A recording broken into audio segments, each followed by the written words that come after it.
Bonjour et bienvenue dans cette vidéo de présentation du fonctionnement du boîtier de commande Bluestorm. Ce robot est doté de technologies de détection d'obstacles et donc s'adapte à toute forme et taille de bassin sans besoin de réglage spécifique. Ainsi, dans l'immense majorité des cas, tout ce que vous avez à faire pour faire fonctionner votre robot, c'est d'appuyer sur le bouton Power pour démarrer un cycle de nettoyage automatique.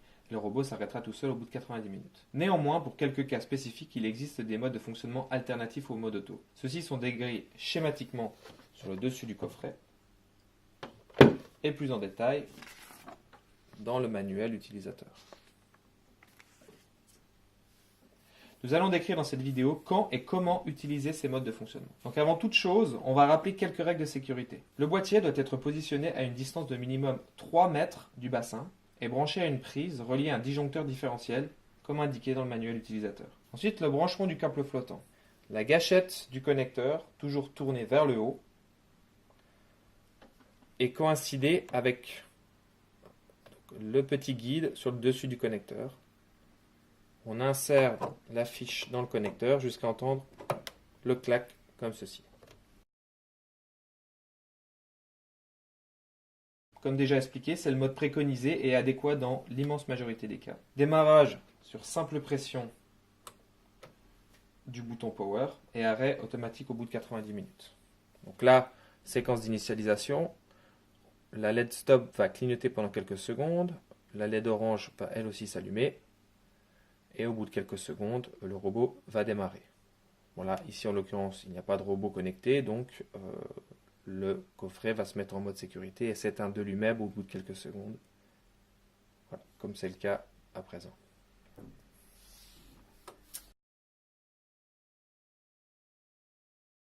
Ensuite, le mode timer.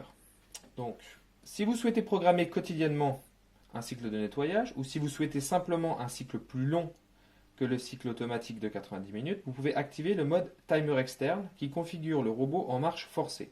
C'est-à-dire que le coffret va démarrer dès la mise sous tension et fonctionner jusqu'à la mise hors tension. Une fois ce mode activé, le bouton Power est désactivé et l'asservissement est commandé via une prise programmable standard ou le timer d'un coffret de puissance. Pour activer ce mode, vous pouvez vous référer donc aux instructions qui se trouvent sur le dessus du coffret. Donc, tout comme pour le mode auto, une pression sur le bouton Power, suivie d'une deuxième pression en appui prolongé pendant environ 6 secondes sur ce même bouton jusqu'à ce que voilà, la LED blanche au-dessus du picto qui représente une petite horloge s'allume. Voilà, le coffret est maintenant configuré en horloge timer externe et le bouton ici est désactivé.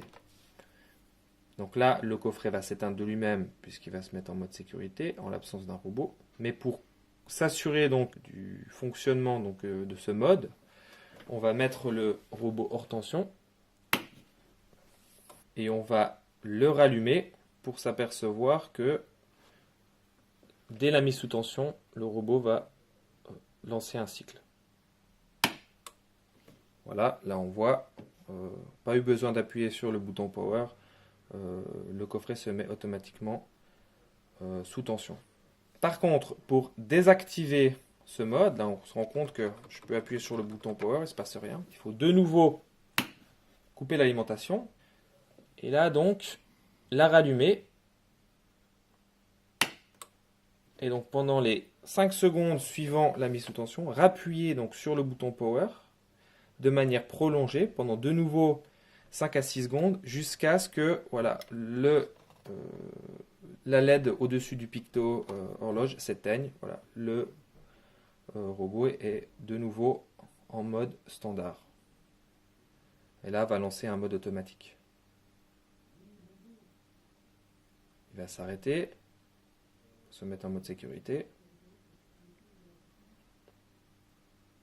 On va contrôler donc que le mode timer est bien désactivé en coupant l'alimentation et en la rallumant, et cette fois-ci il ne doit rien se passer. Voilà. Désormais, pour lancer un cycle, il faudra de nouveau appuyer sur le bouton Power, comme je le fais juste ici. Il est important de rappeler que il est quand même nécessaire et recommandé de sortir le robot de l'eau quotidiennement pour vider le filtre ou pour le permettre de sécher, d'être stocké à l'abri. Si vous laissez votre robot donc en permanence dans l'eau avec un cycle de nettoyage quotidien, il peut y avoir une incidence sur la durée de vie du robot.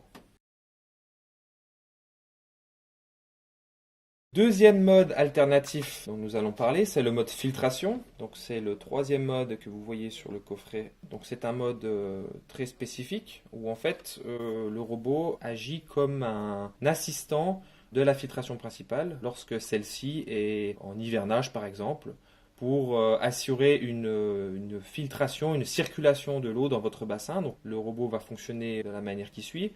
Il va se positionner à un endroit, assurer donc une filtration statique pendant 15 minutes, puis changer d'endroit, filtrer pendant 15 minutes et ainsi de suite pendant 4 heures. Pour activer ce mode, de la même manière qu'on a fait pour le mode timer, une première pression sur le bouton power, suivie d'une deuxième, un appui prolongé cette fois-ci pendant environ une dizaine de secondes. Donc au bout de 5 secondes, le mode timer s'active avant de basculer donc sur le mode filtration. Voilà, quand la LED à côté s'allume au-dessus du petit picto qui représente un filtre. Voilà, le robot est désormais en mode filtration. Et là, il est parti pour un cycle automatique de 4 heures. Là, il va s'éteindre automatiquement. Et en fait, il n'a rien besoin de faire pour désactiver ce mode. Le coffret se réinitialise donc à chaque fin de cycle. Si je relance donc, le coffret, vous voyez qu'en fait, il n'a pas gardé le mode filtration comme actif et il va repartir pour un mode automatique. Donc à chaque fois qu'on va lancer un mode filtration, il faudra faire cette manipulation d'un appui court puis un appui prolongé pendant une dizaine de secondes. Dernier mode alternatif dont je vais vous parler, il s'agit du mode glissant. Donc ce n'est pas un mode qui est détaillé sur le dessus du coffret. Pour retrouver les informations relatives à ce mode-là, il faut se référer donc au manuel utilisateur, c'est le dernier. Il n'est pas sur le coffret pour la simple raison que c'est un mode qu'on utilise peu et généralement c'est un réglage qui est fait une bonne fois pour toutes et on n'a pas donc à toucher ce réglage tant qu'on utilise le robot dans le même bassin. Donc c'est un mode spécifique au sol très glissant comme par exemple les piscines carrelées. Quand utiliser ce mode, en fait la rotation idéal du robot se situe aux alentours de 90 degrés, mais ce qui est le plus important, c'est qu'à la suite d'une rotation, le robot aille heurter un mur qui soit perpendiculaire au mur précédent, dans le cas d'une piscine rectangulaire. Si il tourne plus que 90 degrés et presque 180 degrés, ce qui se passe, c'est qu'il va aller heurter donc le mur opposé et en fait le robot va effectuer des longueurs et la couverture donc du bassin va être uniquement partielle et il va aussi éventuellement se poser un problème d'entortillement du câble. Pour activer ce mode filtration, même manipulation que les modes précédents, on va faire un appui court et un appui prolongé, cette fois-ci pendant une quinzaine de secondes. Donc on va d'abord passer par le mode timer,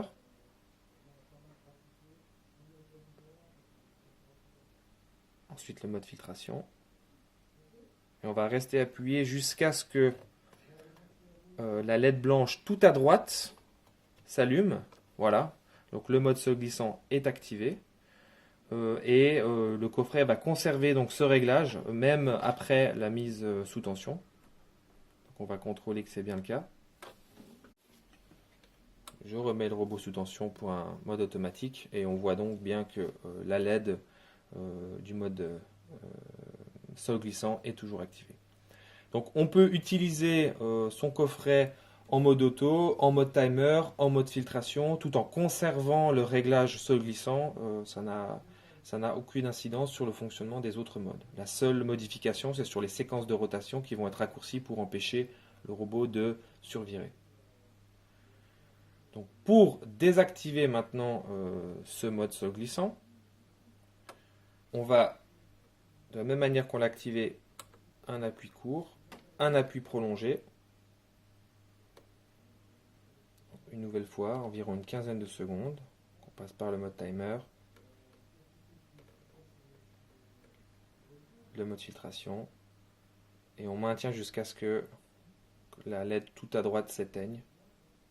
Voilà. Le coffret est maintenant redevenu en mode sol standard. On va le laisser s'éteindre.